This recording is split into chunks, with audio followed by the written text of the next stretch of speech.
السلام علیکم۔ آپ کے اپنے چینل ناولس لائبریری میں آپ سب کا تہ دل سے خوش آمدید کرتی ہوں۔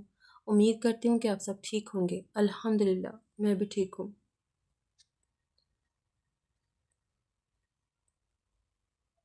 ناول کا نام ہے تو میرا کل جہاں پیا، رائٹر فروہ خالد۔ یہ فروہ خالد کے ای بک کے شارٹس ہے۔ دیکھیں امینہ بھابھی، ہم آپ کی بہت زیادہ عزت کرتے ہیں، مگر آپ کا بیٹا جو کر رہا ہے وہ کسی صورت قابل قبول نہیں ہوگا ہمارے لیے۔ آپ اسے سمجھا دیں ورنہ نتائج کے ذمہ دار ہم نہیں ہوگے۔ طلال قریشی بہت مشکل سے اپنے غصے پر ضبط کیے بول رہے تھے۔ اس وقت قریشی خاندان کے تمام افراد ایک جگہ جمع تھے سوائے ایک فرد کے۔ آج پھر سے ایک ہستی کا تماشا لگایا جا رہا تھا جو کہنے کو اس گھر کی لاڈلی بیٹی تھی، مگر جس طرح کا سلوک اس کے ساتھ ہو رہا تھا اسے اپنی زندگی سے نفرت ہونے لگی تھی۔ دنیا کا ہر فرد دھوکہ باز اور منافق معلوم ہو رہا تھا۔ ڈرپوک دبو قسم کی لڑکی نہیں تھی کہ ان حالات سے ڈر جاتی، سہم جاتی، مگر مجبوریوں کی کچھ زنجیریں ایسی تھی جس نے اس کے پیروں کو باندھ رکھا تھا۔ بھائی صاحب، میں اس بارے میں بالکل بے بس ہوں۔ آپ لوگوں نے یہ ساری پلاننگ کرتے ہوئے نہ تو مجھے کچھ بتایا نہ شامل کیا۔ سچ کہوں تو اگر مجھے ساری حقیقت پتہ ہوتی تو میں اپنے بیٹے کو اس عمل کا مرتکب نہ ہونے دیتی جسے میرے مذہب میں ناپسندیدہ قرار دیا گیا ہے۔ آپ کا اس حوالے سے جس سے معاہدہ ہوا تھا آپ اسی سے بات کریں۔ میں اس سب میں پڑھ کر آپ لوگوں سے تعلقات خراب نہیں کرنا چاہتی۔ امینہ بیگم نے بات ختم کرتے کلائی میں پہنی اپنی قیمتی گھڑی کی جانب دیکھا تھا۔ ان کی ایک بہت اہم میٹنگ تھی جس میں ابھی ان کا جانا ضروری تھا۔ بھابھی، وہ کسی کی سننے کو تیار ہی نہیں ہے۔ اب کی بار جمال قریشی بھی زچ ہوتے بولے تھے۔ تائی جان اپنے بیٹے کو بولے، آج شہرزاد کو طلاق دے ورنہ میں اسے کل کا سورج دیکھنے لائق نہیں چھوڑوں گا۔ حسام جو کب سے بڑوں کا لحاظ کیا خاموش بیٹھا ہوا تھا، امینہ بیگم کی جانب سے ہری جھنڈی دکھانے پر وہ غصے سے آگ بگولا ہوتا اٹھ کھڑا ہوا تھا۔ اس کا انداز کافی بدلحاظی لیے ہوئے تھا جو وہاں بیٹھے تمام لوگوں کو ناگوار لگنے کے ساتھ ساتھ اسی لمحے وہاں قدم رکھتے اعظم قریشی کو بھی آتش فشاں بنا گیا تھا۔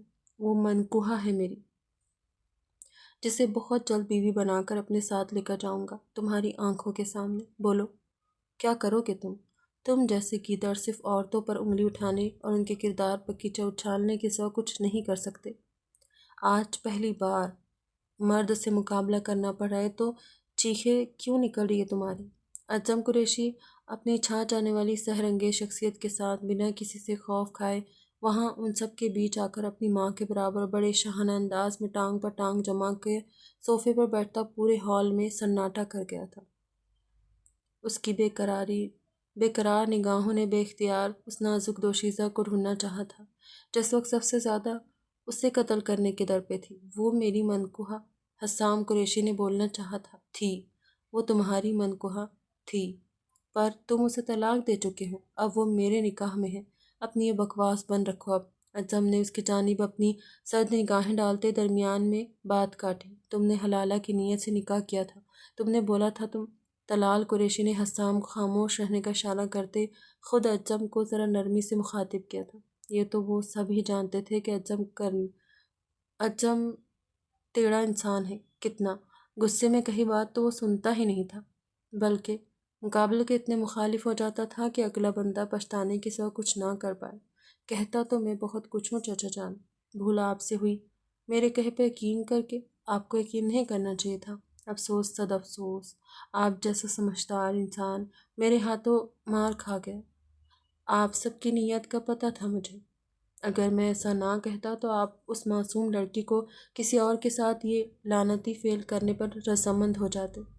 اس لیے میں نے آپ کے سامنے جھوٹ بولا کہ میں حلالہ کی نیت سے نکاح کر رہا ہوں، مگر حقیقت یہ ہے کہ میں نے شہرزاد کو سچے دل سے اپنے نکاح میں قبول کیا ہے، اور اب میرے رب کے سوا دنیا کی کوئی طاقت اسے مجھ سے جدا نہیں کر سکتی۔ اعظم قریشی مضبوط اور پختہ لہجے میں بولتا امینہ بیگم کے ہونٹوں پر مسکراہٹ بکھیر گیا تھا۔ انہیں اپنے بیٹے کی سوچ پر فخر محسوس ہوا تھا۔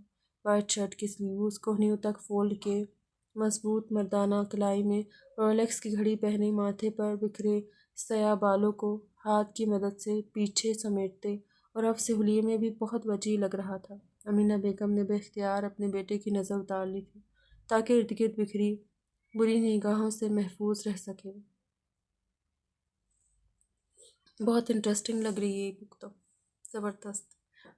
کسی نے کمپلیٹ ریڈ کی ہے کیا؟